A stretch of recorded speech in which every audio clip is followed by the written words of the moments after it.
Bueno, llegamos a Suzuka, llegamos al Gran Premio de Japón y tenemos uno de los circuitos sin duda más bonitos y más emblemáticos de todo el calendario. Así que vamos a analizarlo como merece.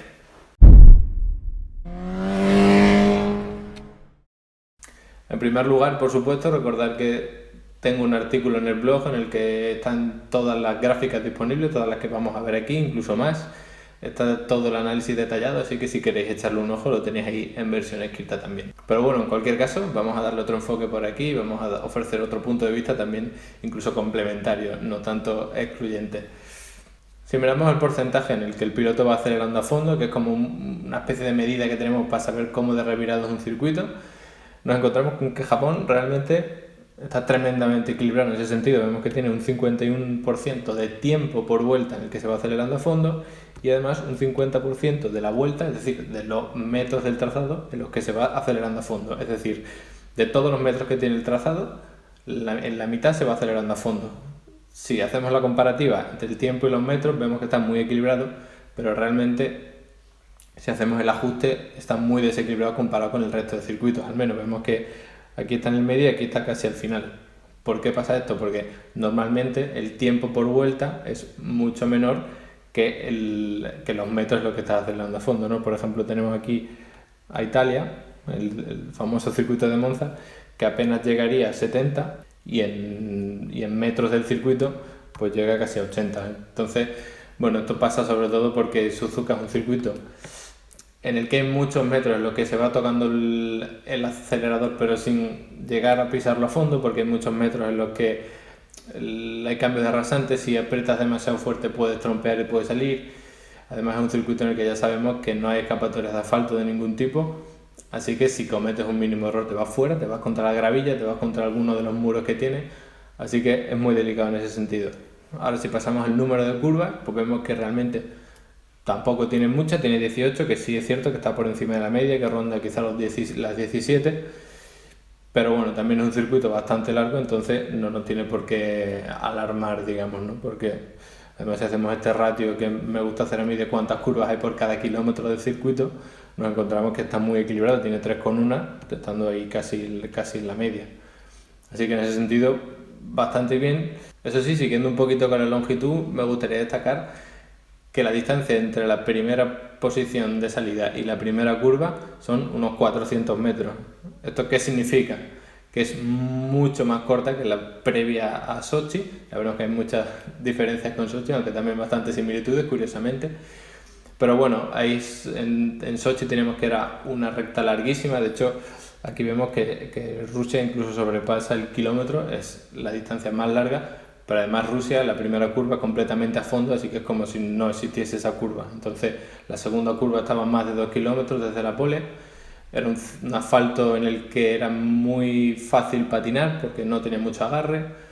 Entonces, bueno, ahí si cometías un error en la salida ibas a pagar carísimo. Muchos coches detrás que te podían coger el rebufo, tú no ibas a poder recuperar la aceleración porque no tienes el grip suficiente.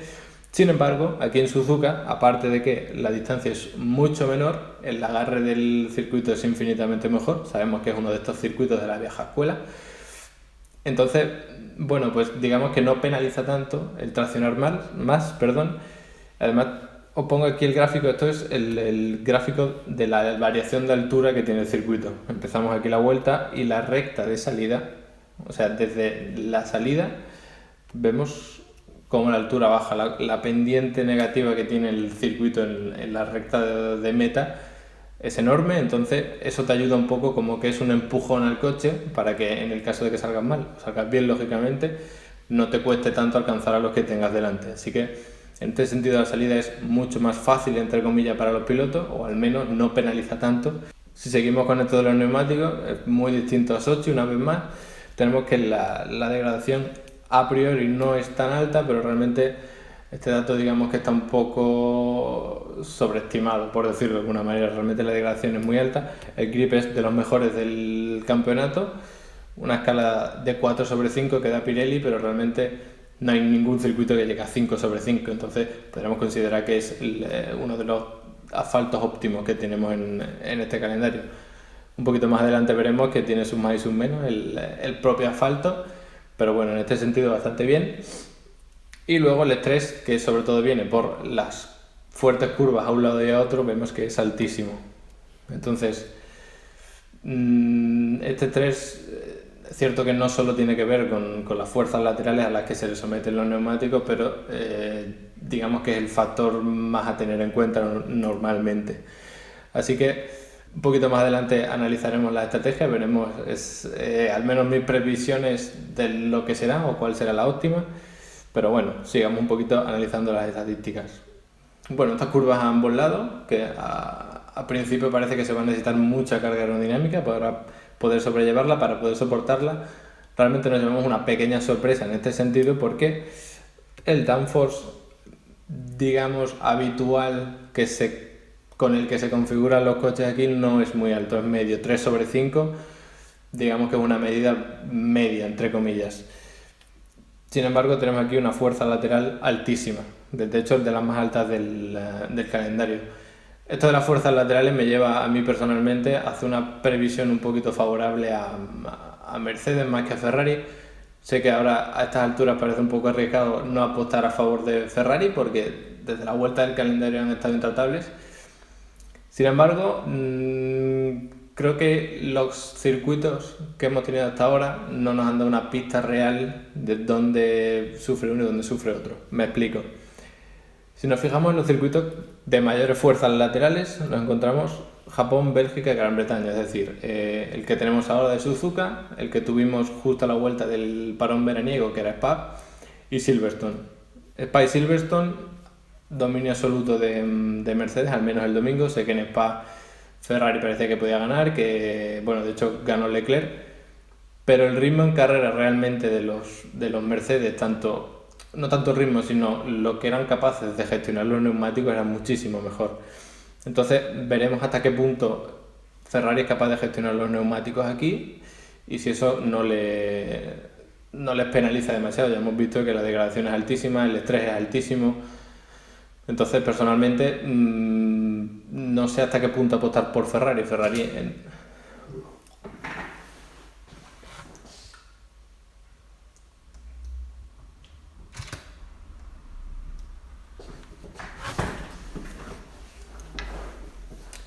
Entonces me costaría apostar por Ferrari, aprovecho muy bien las rectas de Spa, las eternas rectas de Spa, esos kilómetros en los que vas acelerando a fondo, y eso les beneficia un poco por la menor resistencia al avance que tiene el concepto de su monoplaza. En cualquier caso, este año ha estado muy condicionada la aerodinámica, sobre todo por el tema del rake. Dejo un enlace en la descripción, por supuesto, por si alguien quiere echarle un ojo y no sabe muy bien de qué va el rake, pero en cualquier caso condiciona las suspensiones porque Mercedes tiene un rake fijo, mientras que Ferrari tiene uno variable. Eso hace que las suspensiones de Mercedes suelen ser mucho más duras, aunque al final hay 1000 variables que puedes tocar las suspensiones para adaptarlo a un circuito y otro. Pero es un concepto que viene mejor para estos circuitos de curva rápida. Hace que no haya tanto desgaste en los neumáticos porque mantiene el coche mucho más estable. Sin embargo, un Ferrari sí que sufre más en este aspecto. Porque si tú quieres que el rake sea variable, que baje el culo del coche, digámoslo así, en la recta, cuando pisas el acelerador fuerte, necesitas que la suspensión de atrás sea un poquito más blanda para que permita esa especie de giro longitudinal del vehículo. Entonces, bueno, por este sentido creo que Ferrari penaliza bastante en las curvas rápidas. Veremos aquí porque no solo hay curvas rápidas, sino que es un lado y otro, y eso hace que las ruedas se desequilibren un poco, entre comillas, digamos, ¿no? Porque tú vas con el eje, con el lado derecho levantado, giras al otro lado y se te vuelve a ir. Entonces, si tienes una suspensión más dura, eso hace que sea más estable.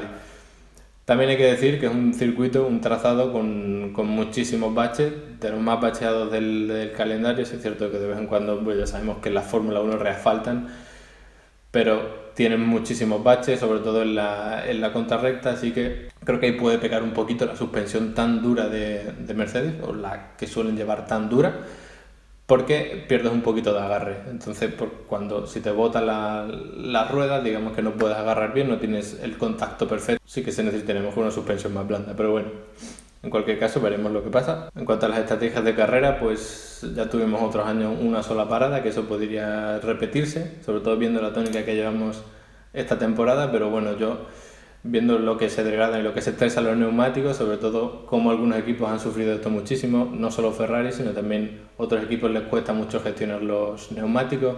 Vimos a Renault, por ejemplo, va a pasarlo muy mal con eso. Haas también suele tener ciertos problemas. Veremos si Force India con estas nuevas configuraciones que traían funcionan bien. Entonces, bueno, quizá este año sí que tengamos 2 paradas, aunque sea blando, medio blando, o al menos o medio blando blando, en el caso de que alguien pueda pasar a la Q3 con los medios. Pero bueno, al final el tiempo en pit lane que se pierde son unos 17,7 segundos, unos 18 segundos sin parada. Solo lo que te cuesta pasar por el tramo del pit lane. Si le añades unos 3 segundos más o menos de media, pues se te puede ir a unos 21, 22 segundos y la parada sale un poco mal. Digamos que es un tiempo medio ligeramente por debajo de la media, pero vamos que realmente está en la media.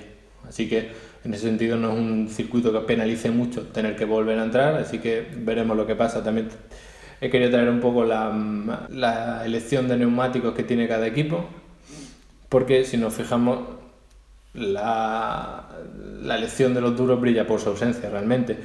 Parece que nadie pensó que eran los neumáticos óptimos. Hay que aclarar, por supuesto, que esto no lo eligen la semana antes, sino bastantes meses antes, sobre todo estos asiáticos, así que nada, veremos, ¿no? Porque si alguien tiene que salir a pista con unos neumáticos duros, significará que no los ha probado, excepto en el caso de Racing Point, que es el único que lleva 2 compuestos duros para cada uno.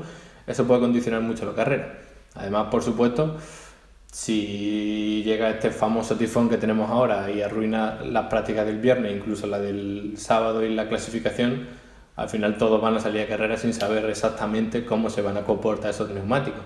Puede que haya sorpresas positivas y puede que haya negativas.